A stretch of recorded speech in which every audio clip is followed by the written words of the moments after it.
on va pouvoir ouvrir la parole de Dieu. On va demander au Seigneur de bénir non pas sa parole, parce qu'elle est absolument bénie, sa parole, mais de bénir notre écoute de sa parole. Seigneur notre Dieu, nous voici devant toi.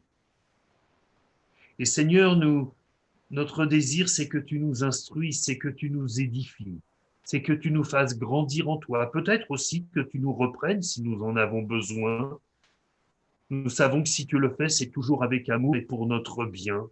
Et nous voulons vraiment, Seigneur, nous approcher de toi avec humilité, non pas avec la prétention de tout savoir et d'avoir raison sur tout, mais avec cette conviction que toi, tu sais tout et que toi, tu as raison sur tout. Alors parle à nos cœurs, Seigneur, et qu'à toi seul revienne la gloire. Amen. La semaine dernière, au culte, nous avons évoqué un sujet important, c'est le sujet de la fidélité. Et malheureusement, nous l'avons abordé sur l'angle de l'infidélité. Infidélité envers Dieu, mais aussi infidélité dans le couple. Je dois vous avouer que j'ai eu énormément de réactions. J'ai eu énormément de contacts, énormément de frères, de sœurs qui m'ont dit oula, ça a piqué parce que c'est tombé juste. Et en écoutant les uns les autres, il m'a semblé nécessaire, et en me plaçant devant Dieu, de continuer à faire un travail qui peut-être nous prendra quelques semaines, mais nous avons le temps, hein, nous avons la vie éternelle, euh, sur le couple selon Dieu, sur le couple selon Dieu, de manière à arrêter d'avoir peut-être nos conceptions, euh, qui peut-être sont justes, mais qui peut-être aussi ont besoin d'être réalignées, euh, je devrais dire réaccordées avec les conceptions de Dieu. Alors on commence avec ce texte de la Genèse, chapitre 2, verset 19. L'Éternel Dieu forma de la terre tous les animaux des champs et tous les oiseaux du ciel, et il les fit venir vers l'homme pour voir comment il les appellerait. Et afin que tout être vivant portât le nom que lui donnerait l'homme. Et l'homme donna des noms à tout le bétail, aux oiseaux du ciel et à tous les animaux des champs. Mais pour l'homme, il ne trouva point d'aide semblable à lui. Diapo suivante. Alors l'Éternel, Dieu, fit tomber un profond sommeil sur l'homme qui s'endormit. C'est la première anesthésie générale. Hein. Il prit une de ses côtes et referma la chair à sa place.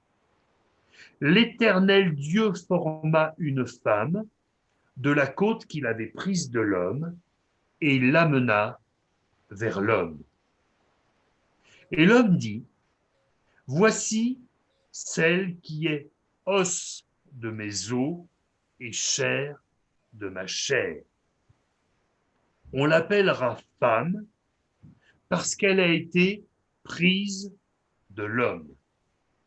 C'est pourquoi l'homme quittera son père et sa mère et s'attachera à sa femme.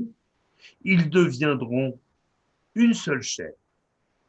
L'homme et sa femme étaient tous deux nus et ils n'en avaient point honte. Alors, je ne vais pas revenir sur le sujet de l'infidélité, rassurez-vous, mais je voudrais que nous travaillions sur ce que sont nos couples. Quand une maison s'effondre, entièrement ou partiellement, ou qu'elle se fissure, on ne se limite pas à faire le constat des dégâts. quand nous avons recherché une maison dans la région, parfois on nous a fait visiter des maisons où il y avait des fissures de plusieurs centimètres de large. Et les gens ne disaient pas, non, non, mais c'est rien, c'est juste une fissure. Ils disaient, non, non, mais vous inquiétez pas, c'est à cause de la sécheresse, il y a eu une analyse, ça va être réparé, ça va. Bon, ceci étant, on ne les a pas achetées quand même, hein, ces maisons-là. Hein, parce que quand vous avez une fissure de 10 centimètres dans un mur, et je ne parle pas de 10 centimètres de longueur, mais 10 centimètres de largeur, là, c'est plus une fissure, c'est une faille. Donc, quand on voit qu'une maison est en mauvais état, bien sûr, on fait le constat, mais on recherche les causes. On essaie de comprendre comment ça se fait que la maison s'est détériorée. Vous voyez, la maison du diaporama, il s'est passé quelque chose. Et puis, quand on comprend les causes, eh bien, on regarde les plans. Comment cette maison devait être construite et a-t-elle été construite comme elle était, comme il était prévu sur les plans initiaux. Et puis après, on étudie les solutions de restauration et puis on essaie d'en tirer des leçons. On, on crée des mesures correctives pour les prochaines maisons à construire. Par exemple, quand des maisons sont construites sur une zone où il y a des tremblements de terre, une fois que le premier tremblement de terre est venu et qu'on a vu que toutes les maisons s'effondraient sauf une, on va voir comment celle qui ne s'est pas effondrée a été construite et on crée des règles de construction qui tiennent compte des qualités de cette maison qui tient debout. En Normandie, où nous habitions, il y avait une grande densité de marnières. On peut passer à la diapo suivante. Vous allez voir ce que ça fait une marnière. Généralement, c'était comme des mines qu'avaient créées les agriculteurs pour aller chercher de la pierre de construction ou de l'argile ou du sable. Bien évidemment, toutes ces marnières n'avaient pas été cartographiées, n'avaient pas été identifiées, et puis les entrées s'étaient bouchées avec le temps, ou alors elles avaient été comblées à la va-vite. Et puis, eh bien, il y avait des gens qui achetaient ces terrains pour construire des maisons. Et dans notre village, on a eu une famille qui a fait les frais des marnières. Alors, ça n'est pas cette photo-là, ça c'est une photo que j'ai trouvée sur Internet, mais c'est exactement ça qui leur est arrivé. Ils ont acheté un terrain, ils ont fait construire une maison flambant neuve, et dans les jours qui précédaient leur emménagement, il s'est passé ça. Il s'est passé ça. C'est-à-dire que le sol s'est effondré devant leur maison et ils ont constaté que même une partie de leur maison était construite au-dessus du vide. Moralité, l'assurance n'a rien pris en charge parce que ça n'était pas un vice de construction, c'est juste que eux auraient dû peut-être organiser un sondage du sol avant de construire et ils ne l'ont pas demandé. Et donc, ils continuent aujourd'hui à payer les mensualités d'une maison qu'ils n'auront jamais le droit d'habiter. Et en plus, ils payent un loyer pour le logement dans lequel ils habitent actuellement. Vous vous rendez compte? C'est la double peine. Ils payent pour une maison dont ils seront un jour propriétaires alors qu'ils n'auront jamais le droit d'y habiter. Et en plus, ils doivent payer un loyer. Depuis ce jour, dans le village, il n'est plus autorisé de construire une maison sans faire des sondages de terrain. On a pris des mesures correctives. Et là, maintenant, on analyse la densité du sol, la présence de cavités souterraines. On regarde de manière à ce que les nouvelles maisons soient bien construites. Mes frères et sœurs, c'est une chose que de faire le constat qu'il y a dans nos églises, en général, dans la nôtre en particulier, des couples en mauvais état, des couples qui fonctionnent mal, des couples qui souffrent. Mais sans doute faut-il chercher les causes. Parfois, l'un accuse l'autre. Mais est-ce que celui qui accuse a toujours raison? La cause, c'est toujours, d'une manière ou d'une autre, le péché. Peut-être un a commis une erreur, mais peut-être que l'autre a commis une faute en ne pardonnant pas l'erreur. Le péché n'est pas toujours où on le voit. Il faut aller regarder les plans, et les plans, c'est les plans de Dieu. Est-ce que vraiment le couple s'est construit selon les plans de Dieu? Est-ce qu'ils se sont mariés parce qu'ils étaient beaux et qu'ils étaient attirés l'un par l'autre, ou est-ce qu'ils se sont mariés parce que le Seigneur leur a montré qu'ils étaient faits l'un pour l'autre? Leur mariage a-t-il été précédé de séduction, ou le mariage a-t-il été précédé d'une vie de prière ensemble? Ça peut arriver qu'un jeune homme et une jeune fille se placent devant Dieu en disant, bon, on a des sentiments l'un pour l'autre, mais on ne veut pas céder à nos sentiments, on veut vraiment que ça soit le Seigneur qui dirige. Et puis en priant ensemble, parce que leur cœur est droit, qu'ils ne veulent pas commettre d'erreurs, ils réalisent qu'ils ont beau avoir des sentiments, ils ne sont pas faits l'un pour l'autre, et Dieu met un stop. Et quand Dieu met un stop, il ne faut pas y aller. Parce que quand on y va, c'est l'accident. Ensuite, eh bien, il faut regarder comment on va faire la restauration, parce qu'une fois que le couple est là, qu'il existe et qu'il souffre et qu'il est abîmé, il faut compter sur celui qui a inspiré ces paroles au roi David. Il restaure mon âme. Eh bien, celui qui restaure mon âme est capable de restaurer mon couple si mon couple a besoin de restauration. Notre responsabilité, mes frères et sœurs, et la mienne en premier, que je partage avec mon épouse, c'est aussi de tenir compte de toutes ces situations et d'instruire ceux qui vont se marier.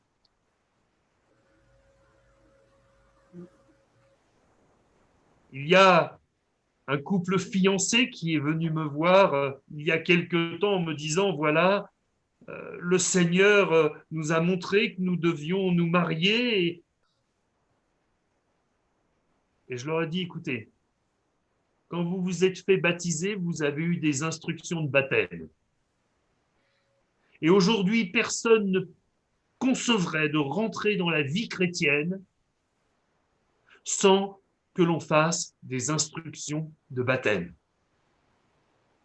Je dis, ben moi, je vais vous dire les choses comme je les pense. Je ne crois pas qu'on puisse rentrer correctement dans la vie de couple sans instruction de mariage. La Bible dit tellement de choses sur le mariage, et les chrétiens, pardonnez-moi, disent tellement d'âneries sur le mariage. Il nous faut ramener la vérité telle que Dieu la présente. Cela évitera des erreurs, cela évitera des fissures, cela évitera des effondrements, cela évitera des larmes, cela évitera des divorces, cela évitera des enfants et des familles recomposées. Et même si Dieu est capable de bénir une famille recomposée parce que les circonstances ont fait que les choses sont arrivées, je crois que la volonté de Dieu, c'est surtout, plutôt que de recomposer des familles, c'est que les familles ne se décomposent pas. Ça, c'est la volonté de Dieu. Dans Genèse au chapitre 2, au verset 18, c'est la diapo suivante, il est écrit, l'Éternel Dieu dit, il n'est pas bon que l'homme soit seul. Je lui ferai une aide semblable à lui. Ah, mais le frère, il s'est trompé. Il nous dit que c'est pas bon que l'homme soit seul et puis il nous met une diapo avec une femme. Qu'est-ce qui se passe? Je l'ai fait volontairement, mes frères. Parce que nous avons besoin de comprendre que dans ces textes-là, quand la parole parle de l'homme, elle parle de l'être humain. Il n'est pas bon que l'être humain, qu'il soit mâle ou femelle, soit seul. Il n'est pas bon qu'un homme soit seul, il n'est pas bon qu'une femme soit seule. Ils ont besoin d'une aide qui soit leur semblable, leur alter ego, c'est-à-dire leur autre moi, leur égal. C'est important, ces notions. Parce qu'elles nous apprennent que Dieu n'a pas mis une hiérarchie telle que parfois on l'entend, mais qu'il a créé l'homme et la femme égaux, semblables.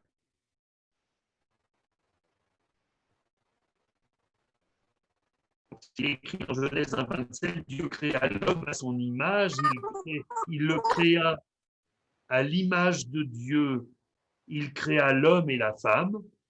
Le texte original dit, Dieu créa l'être humain à son image, il le créa mâle et femelle. Donc ça ne veut pas dire que Dieu a créé l'homme à son image et la femme, bah, la pauvre, voilà, hein, ça n'est que le fruit d'une côtelette. Non, non, c'est pas du tout comme ça que les choses sont. L'humanité, l'être humain, a été créé à l'image de Dieu. Le même mot hébreu est utilisé dans Genèse 2:18 quand il est question de l'être humain. Donc, je le répète, il n'est pas bon que l'être humain soit seul et Dieu a voulu faire une aide semblable à lui.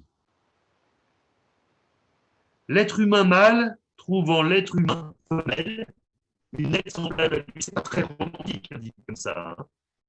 Et de la même manière, l'être humain femelle trouve en l'être humain mâle une aide semblable à lui. C'est comme ça que les choses sont écrites. Et elles ont été écrites par Moïse. On va passer à la diapo suivante, parce qu'il faut bien comprendre comment les 5 premiers livres de la Bible, la Genèse, l'Exode, le Lévitique, le Nombre et le Deutéronome ont été écrits.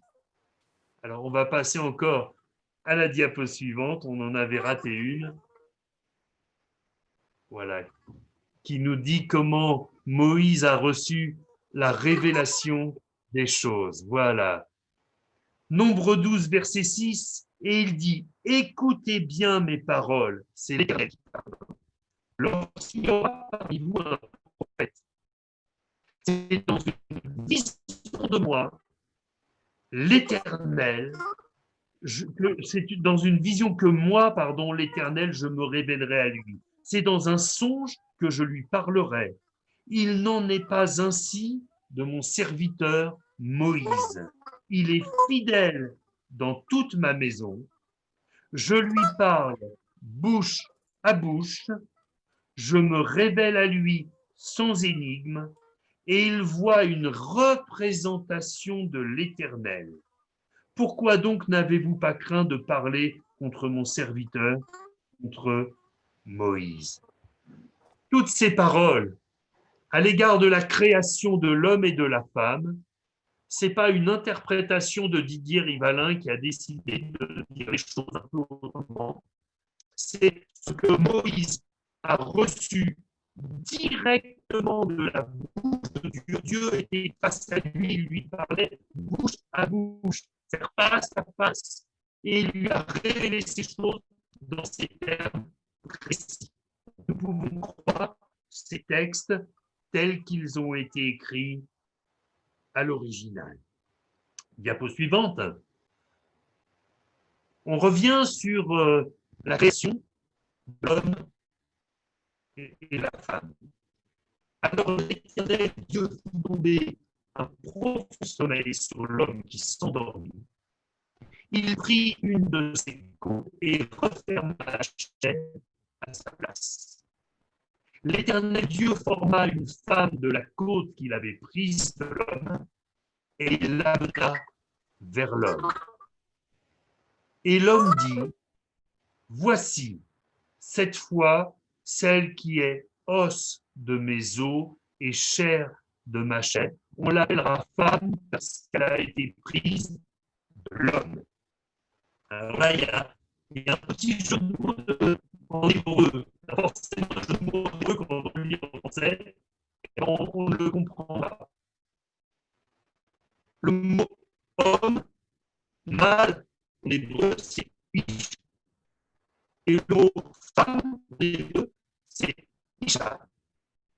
Donc, quand on relit les textes comme ça, on comprend mieux. On l'appellera isha parce qu'elle a été prise de ish. On voit bien qu'il y a une dépendance entre l'homme et la femme. Ils sont de la même nature. Alors quelqu'un dira, mais pourquoi Dieu a-t-il mis une côte à l'homme? Pourquoi pas un orteil? Pourquoi pas... J'ai bien une compréhension sentimentale de la chose. Peut-être Dieu a pris une côte à l'homme pour créer la femme, pour que l'homme et la femme restent toujours côte à côte. Ça, c'est une belle explication. Mais je crois qu'il y a quelque chose d'un peu plus profond, d'un peu plus symbolique et d'éminemment spirituel dans cet acte. Diapo suivante. Dans l'Évangile selon Jean, au chapitre 19, au verset 33, Jésus est sur la croix, et alors que les soldats s'apprêtent à rompre les jambes des 3 condamnés, il nous est dit ceci: s'étant approché de Jésus, et le voyant déjà mort, ils ne lui rompirent pas les jambes, mais un des soldats perça le côté avec une lance. Aussitôt, il sortit du sang et de l'eau. Voyez-vous, il y a une analogie qui est extrêmement intéressante et qui montre à quel point le couple est quelque chose d'éminemment spirituel, quelque chose de sacré, quelque chose de précieux aux yeux de Dieu. Je m'explique. La première femme a été créée par une plaie qui a été faite sur le côté de l'homme. L'homme a été plongé dans un profond sommeil et de son côté est sorti ce qui a donné sa femme. Et Jésus, sur la croix, plongé dans le profond sommeil de la mort, eh bien, se voit enfoncer cette lance dans son côté, et il en sort du sang et de l'eau, et en même temps que son sacrifice et que cette plaie faite dans son côté, c'est l'épouse de Christ qui prend forme. C'est l'Église. C'est l'Église, purifiée par le sang de Jésus, édifiée par l'eau de la parole. Nous voyons qu'il y a vraiment cette analogie entre le couple homme-femme et le couple Jésus-Église. Voyez-vous, mes frères et sœurs, peut-être vivons-nous notre couple avec bonheur, et pourvu que nous le vivions avec bonheur. Pour certains, nous le savons, la relation de couple est vécue parfois avec bonheur et plus souvent avec difficulté. Pour d'autres encore, c'est vécu très souvent avec difficulté et quasi jamais avec bonheur. Je voudrais, mes frères et sœurs, que vous réalisiez que votre couple, c'est quelque chose auquel le Seigneur tient, parce qu'il a payé le prix fort pour montrer à quel point la relation d'époux et d'épouse est une relation puissante, spirituelle, précieuse. Je terminerai ce premier volet de l'étude du couple selon Dieu avec cette réponse et cet avertissement donné à ceux qui sont venus interroger Jésus sur le divorce. savez, il y a cette petite nuance. Eux viennent dire à Jésus, mais Moïse a donné l'ordre de donner une lettre de divorce. Et Jésus va leur répondre, non, non, Moïse n'a pas donné l'ordre. Moïse, connaissant la dureté de votre cœur, a permis, dans certaines conditions, dans certaines circonstances, parce qu'il n'est plus possible de reconstruire. Et Jésus de préciser, n'avez-vous pas lu que le Créateur, au commencement, fit l'homme et la femme, et qu'il dit, c'est pourquoi l'homme quittera son père et sa mère, et s'attachera à sa femme, et les deux deviendront une seule chair. Ainsi, ils ne sont plus deux, mais ils sont une seule chair. Que l'homme donc ne sépare pas ce que Dieu a joint. Mes frères et sœurs, loin de moi de faire de la peine à ceux qui sont passés par le divorce, à ceux qui ont vécu des ruptures, à ceux qui sont en souffrance dans leur cœur. Ceux qui sont passés par ces choses savent que quand une seule chair est obligée de se séparer, c'est une amputation. C'est un déchirement. C'est une souffrance. Ce qui est fait est fait. Ce qui est mangé n'a plus de goût. Mais nous avons cette responsabilité envers ceux qui souffrent de les aider à guérir. Et nous avons cette responsabilité envers notre jeunesse de leur montrer que se marier devant le Seigneur, c'est pas la roue de la fortune, c'est pas la loterie, c'est pas on verra bien si ça va marcher. C'est une longue construction avec le secours de Dieu. Nous avons besoin de leur apprendre ces choses, nous avons besoin de les aider, nous avons besoin de les encourager, nous avons besoin de les aimer, nous avons besoin de les entourer. S'ils échouent, ce ne sera pas leur échec, mes frères et sœurs, ça sera le nôtre. Ça sera le nôtre. Parce que nous n'aurons pas su suffisamment bien les accompagner. Alors, mes frères et sœurs, faites de ce sujet un sujet de prière. Les couples dans l'Église. Ceux qui vont bien, priez pour qu'ils aillent encore mieux ou qu'ils continuent à aller bien. Ceux qui sont en souffrance, prions pour qu'ils puissent trouver la force de se placer devant Dieu, de demander de l'aide peut-être, afin que le Seigneur les restaure. Puis pour les jeunes couples, pour ceux qui se fiancent, pour ceux qui se fréquentent, pour ceux qui veulent se marier,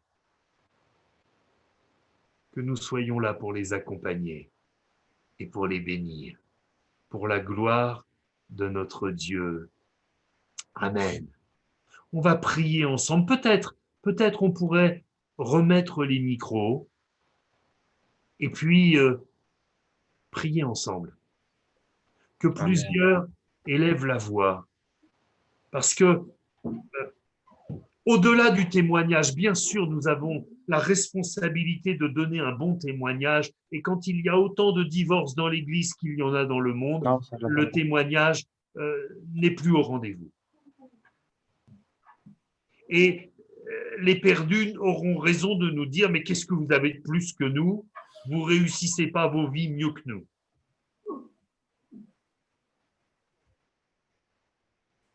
Mais que nous puissions effectivement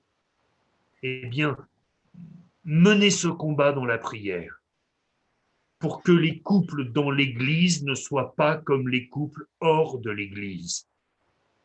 Pour que les couples pour qui Jésus est mort sur la croix ne soient pas comme les couples de perdus. pour que ceux qui se marient dans l'Église ne le fassent pas juste pour avoir une belle cérémonie, mais pour avoir toute leur vie le Seigneur Jésus dans leur barque. On prie le Seigneur ensemble, si vous voulez bien, et que plusieurs n'hésitent pas à élever la voix. Et n'oubliez pas de remettre vos micros pour le faire. Seigneur notre Dieu, c'est toujours un drame que de voir nos bien-aimés en souffrance, Seigneur, que d'entendre des couples où la communication a cessé, où l'amour ne brûle plus, où il n'y a plus que quelques cendres chaudes. C'est un drame, mais nous croyons, Seigneur, que toi, tu n'éteins pas le lumignon qui fume encore, mais que tu es prêt, si on te le demande, à rallumer la flamme.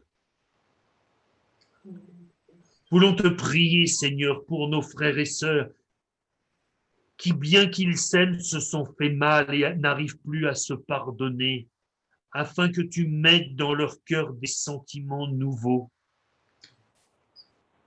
Je veux te prier, Seigneur, pour tous ces frères et sœurs qui peut-être à un moment ont considéré que l'homme était en toute chose supérieur à la femme et que la femme n'avait rien à dire, afin qu'ils réalisent que tu es le créateur de l'homme et de la femme.